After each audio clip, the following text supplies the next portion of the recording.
Nah, ini yang tadi yang masalah PKL tadi ya.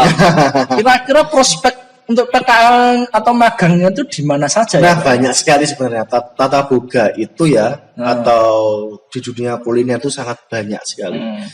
Setiap hari kan manusia itu kan butuh makan. Ya, kan? betul ya. Ya, saja ya. Ya, setiap hari.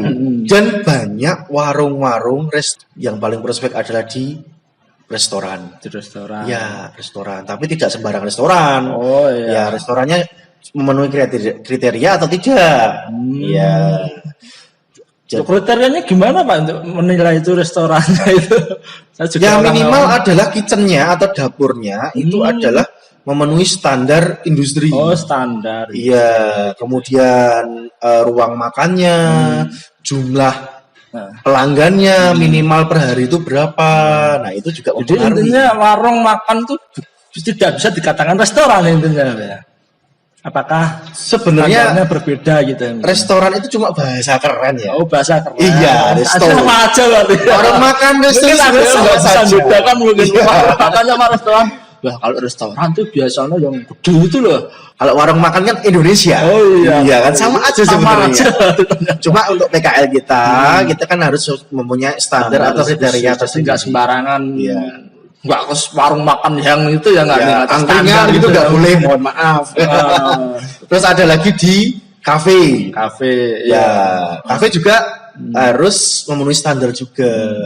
Tempat ngeracik minuman, tempat pengolahan makanannya. Ya, nanti anak-anak itu nanti kedepannya kalau di kafe itu biasanya dia punya wawasan untuk besok bekerja menjadi barista. Oh, barista. Iya, peracik kopi, kemudian peracik minuman-minuman yang lain. Tapi yang kita buka juga diajarin racik juga ya Pak? Oh iya, ada di sekolah kita ajari racik dari minuman yang bisa berlapis-lapis itu bagaimana. Kok yang di bawah warnanya merah, kemudian hijau, sampai atas itu bisa bening. Oh iya, bisa berlapis-lapis. Iya, layer namanya, layer. Wah, keren banget. Apalagi yang minuman kayak jus itu di atasnya ada kremnya. Ya, betul. Juga selera sekali itu. Nah, ada lagi, satu lagi yang biasanya anak-anak paling diminati anak-anak itu adalah di hotel PKL-nya. Ya, betul sekali ya. Karena di hotel tuh pengalamannya banyak, apalagi hotel bintang 5. Wah. Ya, pengalamannya sangat banyak, ilmunya sangat banyak. Jadi di hotel bintang 5 itu nanti banyak chef profesionalnya. Jadi anak-anak bisa belajar dari chefnya itu. Istilahnya sudah beradaptasi ya. Iya. PKL atau udah lulus sekolahnya, wah itu udah terbiasa ya. Betul sekali. Tapi kan juga itu istilahnya sudah jadi pengalaman kerja atau belum ya Kak, seperti itu. Itu kalau PKL kan kita istilahnya adalah praktek kerja, kita latihan kerja. Ya otomatis sudah anak-anak melakukan latihan kerja. Iya, latihan kerja yang dilaksanakan di industri. Tapi kan bisa aja nanti pas keluar nanti kamu melamar kan, wah ini saya pernah PKL di sini loh, ini sertifikat kan bisa ya Pak? Bisa saja, bisa saja itu. Banyak kok kayak gitu. Ada yang PKL di salah satu hotel A, kemudian lulus kan, lulus, wah saya pernah PKL, saya nyoba-nyoba lamar ke sana gitu kan, pakai sertifikatnya itu yang dikeluarkan oleh hotel A itu. Banyak yang diterima karena pengalaman. Ya.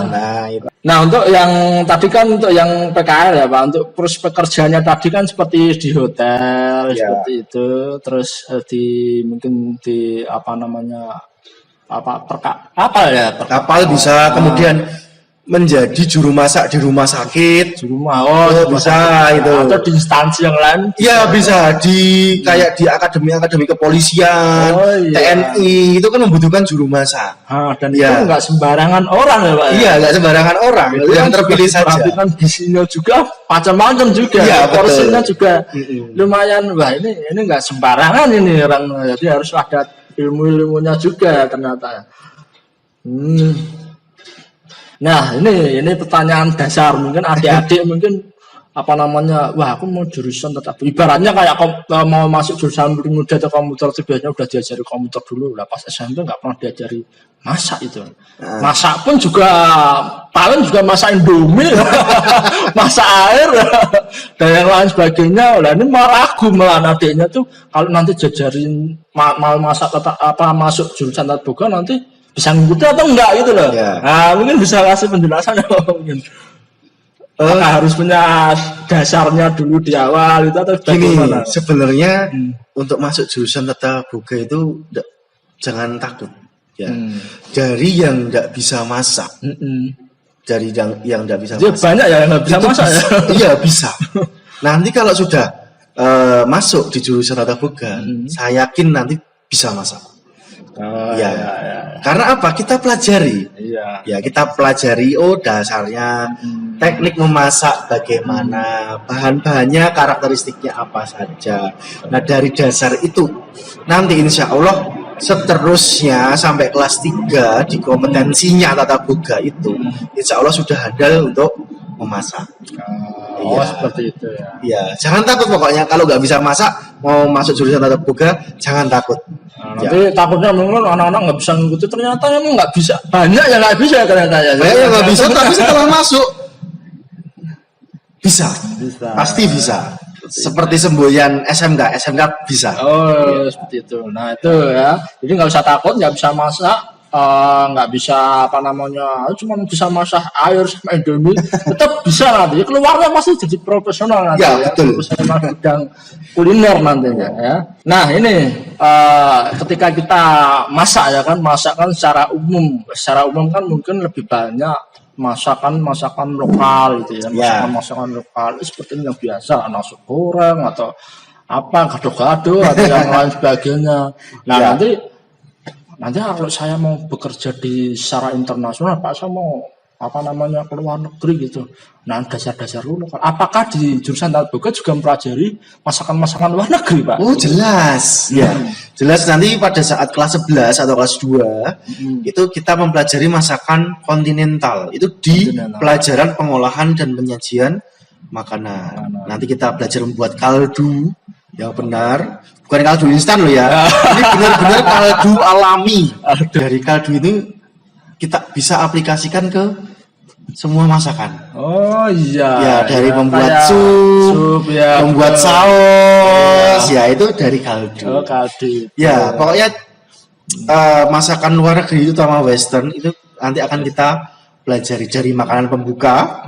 Ya, kemudian membuat sup ala Eropa itu bagaimana toh? Ya. Kemudian kita membuat makanan utama atau main course. Biasanya itu terbuat dari daging. Ya, daging ayam bisa, daging sapi, kambing dan lain-lain. Makanan utama.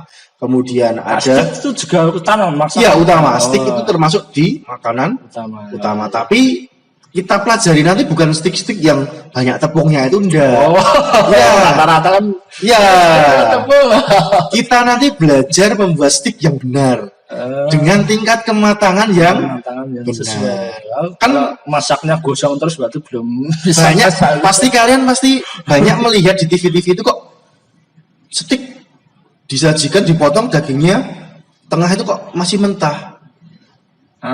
Itu bisa dimakan.